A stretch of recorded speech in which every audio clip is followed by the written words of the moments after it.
대망의 31번입니다. 한번 볼게. 보기 문항이 주어지면은 뭐랑 뭐를 가장 선명히 대비할 수 있는지 거기부터 시작해서 나머지를 보시는 거예요. 그냥 내가 디테일을 보겠다고 드립다 막 파고 관찰을 하시는 게 아니라 가장 크게 대비되는 데를 먼저 기준으로 삼는 게 원칙이라고.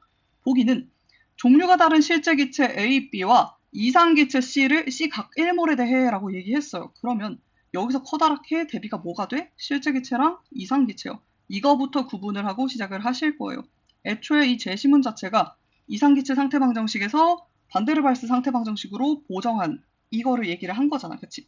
그래서 구분을 할게. 이상기체 C, 실제기체 A랑 B. 이 이제 C하고 A, B는 엄밀하게 다른데 얘네를 같은 범주에 몰아넣고 똑같이 이런 일이 벌어집니까? 하면 정답이 될 가능성이 되게 낮겠죠. 적절하지 않겠죠? 그리고 같은 온도에서의 부피와 압력 사이 관계를 그래프로 나타냈다라고 했어요. 근데 애초에 이 관계를 우리는 관계식으로 배운 거고 제시문에서는 여기는 이걸 그래프로 바꿨을 뿐이야. 이 식하고 왜 오른쪽에 있는 그래프가 분리된 게 아니라고요. 그래서 식을 한번 다시 써볼게. P는 V분의 RT라고 배웠어. 근데 예상수니까 지울게. 그리고 나서 보시면 같은 온도에서의 라고 했어. 그럼 온도도 변수가 아니라 상수라고. 얘도 상수 처리를 하세요. 그리고 나서 보면 P하고 V의 관계만 따지는 거잖아. 얘랑 얘 무슨 관계야? 반비례 관계요. 우리 중학교 때 이거 배웠어. 반비례 형식 그래프. 니네 뭐 빠직 그래프라고 얘기하는 그거잖아. 그치?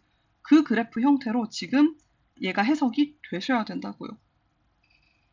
이 가장 이상적인 형태가 C인 거고 니네가 알고 있는 그 그래프랑 똑같이 생겼잖아. 그치? 그리고 A랑 B가 주어진 그런 상황이야. 얘는 지금 C보다 약간 안쪽으로 들어와 있는 이런 형태지.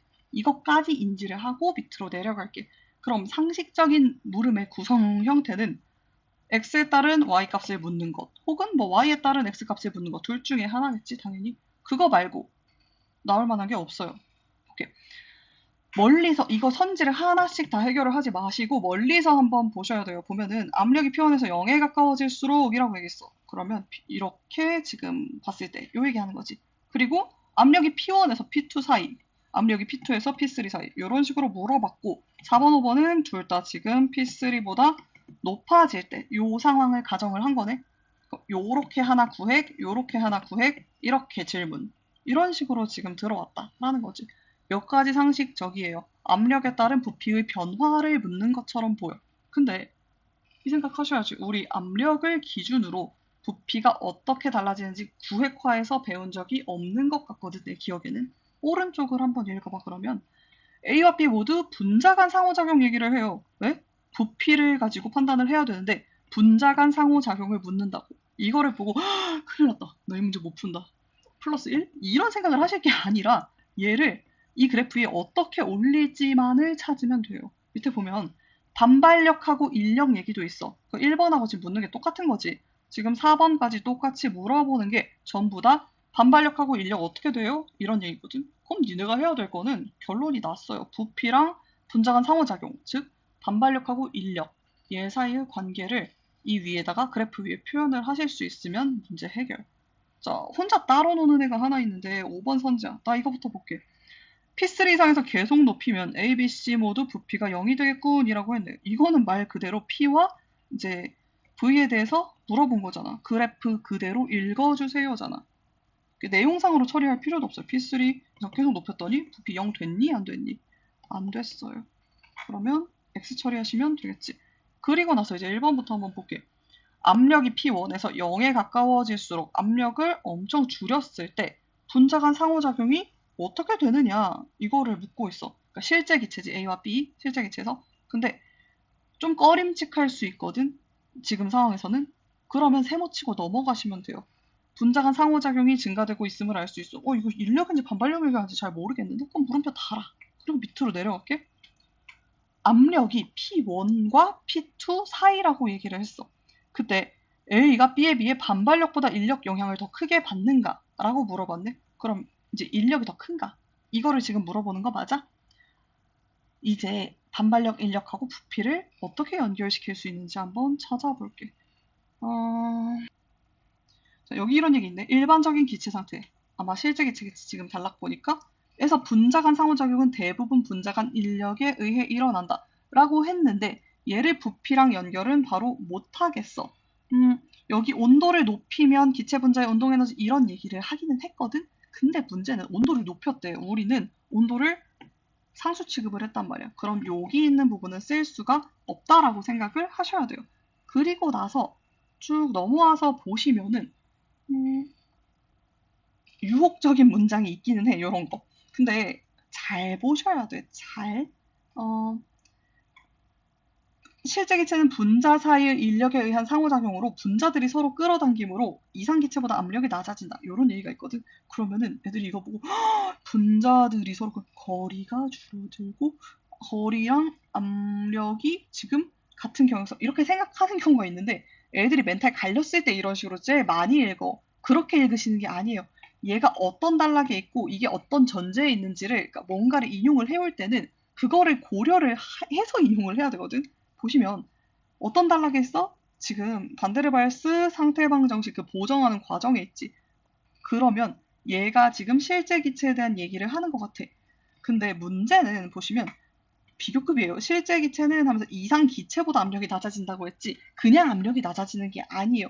이거를 이제 막 1대1 대응하듯이 왔다 갔다 하시면은 이런 데 애들 주로 낚이는 거야. 쓸 수 없는 걸 쓸 수 없다고 판단을 하실 수 있어야 됩니다. 그럼 기체 부피 얘기 나오는 데를 더 찾아봐야 되거든. 볼게요. 왜냐하면 기체 부피가 줄면 분자 간 거리도 줄어 인력이 커지기 때문이다. 여기 나왔네요. 자, 볼게. 부피랑 분자 간 거리가 지금 같은 영역에 놓일 수 있는 거지. 그럼 부피 여기 있어. 여기다가 분자 간 거리도 쓸게. 그리고 인력은 이거랑 지금 반비례의 꼴이라고 나타났지. 그럼 압력 쪽에다가 인력을 내가 두는 게 괜찮다는 얘기야.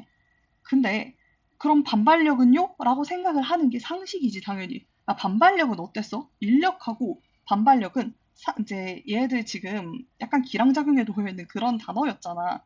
애초에 단어 의미 자체도 그렇고 그럼 인력이 여기면은 사실상 암묵적으로 반발력이 어디 들어가야 돼? 여기 들어간 게 맞겠지. 이 자리에 삽입을 해주세요. 삽입을 못해도 괜찮긴 한데 이런 실수만 하지 말자고. 뭐냐면 이거야. 압력이 P1과 P2 사이일 때라고 물어봤어. 그러면 이제는 더 이상 압력이 아니에요. 압력이 아니거든. 얘를 인력이 P1과 P2 사이일 때로 처리해도 상관이 없다는 거야. 근데 A가 B에 비해 반발력보다 인력에 영향을 줬고 인력 여기 있는데 여기 어떻게 해요? 인력이랑 반발력을 둘 다 포함을 한 게 분자 간 상호작용이었잖아. 그러니까 여기서 어떻게요? Y에 대한 Y요? 이렇게 생각을 하시는 게 아니라 이 부분에 반발력이 들어갈 여지를 어차피 니네가 찾아줬어야 됐다고. 분자 간 거리는 뭐에 의해 결정이 돼? 인력과 반발력에 의해. 근데 인력이 여기인데 반발력도 여기 두겠니? 반발력 이쪽에 들어오셔야 되겠죠. 그러면 이제 판단하기가 되게 간단해져. P1하고 P2 사이만 보시면 되잖아. P1하고 P2 사이 볼게. 그때 A랑 B를 비교를 해달라는 얘기지. 그러면 A가 B에 비해니까 A가로 이렇게 한번 볼게. A가 A의 인력이 크냐를 물어봤잖아. 인력은 근데 어차피 고정이 돼 있어요. 이렇게 고정이 됐다고. 니네가 봐야 될 게 반발력밖에 없다고. 반발력이 더 크냐. 그러니까 X축상 얘가 오른쪽으로 가 있는지를 물어보는 거잖아. 얘가 더 어떻게 돼 있어? 안쪽에 들어와 있는 거지. 아유, 오른쪽에 가 있단다. 안쪽으로 들어와 있는 거를 얘기를 하는 거지. 인력 쪽이니까. 반발력이 크면은 그러니까 이해가 안 되면 이렇게 볼게. A랑 B의 반발력을 비교한다고 치자. 얘가 반발력이 더 커. 그리고 얘가 반발력이 작아. 그러면 반대로 뭐겠어? 얘가 인력이 크고 얘가 인력이 작겠죠. 그러니까 인력 영향을 더 크게 받는 쪽이 어디예요? A요. 여기서 결정이 됐습니다. 3번, 4번 같은 경우에도 똑같이 해결을 하시면 되고 그리고 재밌는 거는 이제 이거지. 나는 솔직히 말해가지고 내가 이 문제를 풀잖아. 그럼 나 2번하고 4번만 봐. 제일 먼저. 왜냐면 한 지붕 아래 얘네들이 같이 놓일 수가 없는 선지야. 그런 선지 구성들이 있어 실제로. 내가 답을 찍을 때도 조금 논리적으로 찍으셔야 돼요. 보면 봐봐. 이 그래프 애초부터 좀 봤을 때 수상쩍은데? 라는 생각이 들었던 지점이 있었거든. 어딘지 보여줄게. 플러스 알파로. 자, P1에서 P3에서 이렇게 한번 경향성 나눠가지고 관찰을 하라 그랬잖아. 근데 그래프가 급격하게 변화한 부분을 좀 보시면은 C는 조금 애매한데 A랑 B 같은 경우는 이 지점에서 애들이 확 꺾였거든? 그리고 나서 거의 이제 현상 유지하고 있는 그런 상태란 말이야. 이제 V를 안쪽으로 당겼을 때. 문제는 그러면 봐봐. 나라면은 이 지점을 구획을 해놓고 요 위랑 요 밑을 물었을 거라고. 근데 뭉뚱그렸잖아 지금. 좀 이상하거든. 약간 수상쩍거든 내가 봤을 때는. 그리고 나서 보시면은 그러니까 아니 잠깐만. 그래서 요 지점부터는 이제 A와 B의 그 뭐라고 해야 되지? A와 B의 인력과 반발력의 크기는 비교를 할 수가 있는데 A랑 B가 역전이 되지는 않는단 말이야. 교점이 없단 말이야. 이런 식으로 그냥 계속 가잖아. 그러니까 안 뒤집혀요. 근데 여기 보시면은 압력이 P1과 P3, 그러니까 P2 사이일 때 하고 그리고 압력이 P3보다 높을 때 이렇게 얘기를 했거든. 그러니까 요 위의 경향성하고 요 밑의 경향성이 똑같아. 그리고 여기서 교점은 있는데 뒤집히지는 않는단 말이야. 지금 이 이후에. 그러면 보시면 어, 인력하고 반발력의 관계가 뒤집혀야 얘네들이 지금 뒤집힐 거거든? 근데 문제는 보세요. 똑같아. 근데 똑같은, 그러니까 여기서부터 사실상 똑같단 말이야. 이렇게 똑같이 생겼는데 똑같은 개형을 두고 지금 하나에서는, 그러니까 한 선지에서는 얘가 더 크다고 얘기를 하고 다른 선지에서는 이쪽이 더 크다고 얘기를 해요. 그러면 어떻게 보여? 둘 중에 하나 틀렸겠지. 이거를 보시는 것도 능력이라고요.